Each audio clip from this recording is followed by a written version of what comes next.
ចុចនៅលើ Extract មកហើយអ្នកទាំងនេះចុចនៅលើពាក្យថា Restart ហើយបន្តមកទៀតអ្នកទាំងនេះចុចនៅលើពាក្យថា Restart នេះម្ដងទៀតទៅវានឹងធ្វើការ Restart ឲ្យភ្លាមតែម្ដង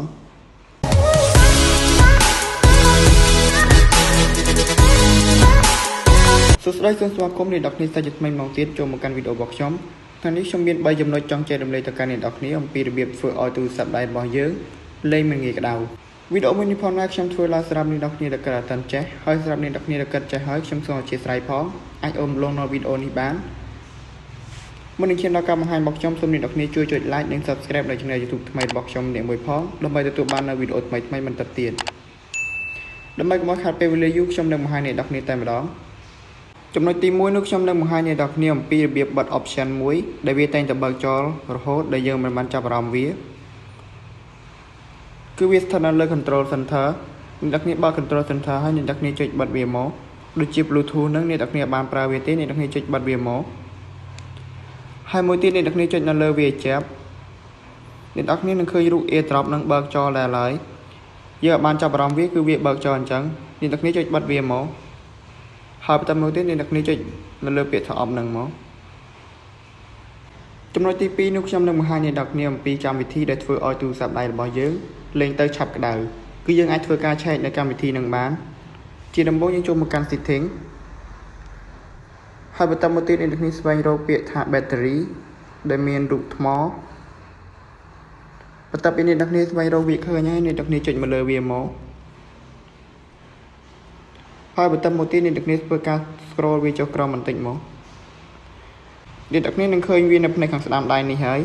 ដូចជាកម្មវិធី TikTok អីហ្នឹងនៅលើទូរស័ព្ទដៃរបស់ខ្ញុំគឺវាទី 52% ដែល Messenger YouTube អីហ្នឹង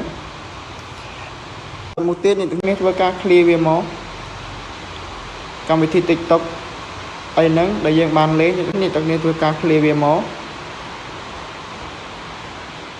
ឥឡូវនេះចូលមកកាន់ចំណុចទី3យើងវិញម្ដងដែលជាចំណុចចុងក្រោយចំណុចទី3នេះគឺងាយស្រួលទេអ្នកនរគ្នាក្នុងរយៈពេលមួយថ្ងៃគឺយើងធ្វើការបិទគ្រឿងឬក៏ restart ម៉ាស៊ីនរបស់យើងម្ដងមកដើម្បីធ្វើឲ្យថ្មរបស់យើងគឺវាមិនឆាប់ខូចហើយវាក៏មិនងាយក្តៅផងដែរ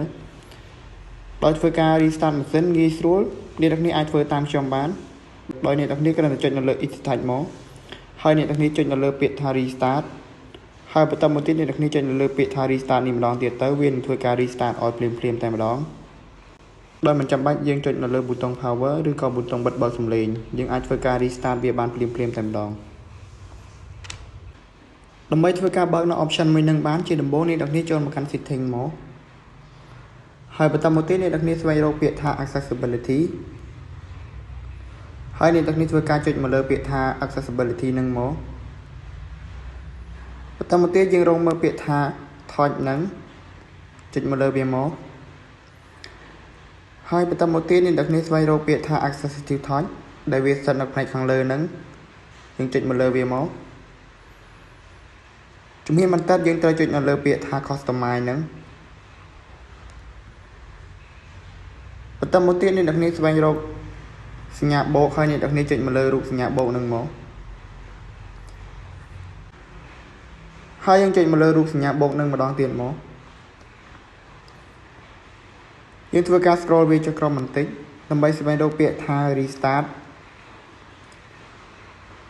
បន្ទាប់ពីយើងឃើញវាហើយយើងចុចមកលើវាមកហើយយើងចុចពាក្យថា done នៅផ្នែកខាងលើហ្នឹងយើងនឹងឃើញវាហើយយើងអាចធ្វើការចុចមកលើវាបានហើយយើងចុចនៅលើពាក្យថា restart ហ្នឹងទៅម៉ាស៊ីនរបស់យើងវានឹងធ្វើការ restart ភ្លាមតែម្ដងរបស់ខ្ញុំគឺមានតែប៉ុណ្្នឹងទេអរគុណអ្នកទាំងនេះសម្រាប់ការតាមដាននៅវីដេអូមួយហ្នឹងតាំងពីដើមរហូតដល់ចប់ហើយក៏សូមអធិស្ឋានផងដែរបើសិនជាមានកំហុសខុសឆ្គងនៅត្រង់ចំណុចណាមួយអរគុណអ្នកទាំងនេះ See you next video Give a damn about a hater when I feel like it Not today, not today, not today, not tomorrow Get out my way, please, I'm tryna get paid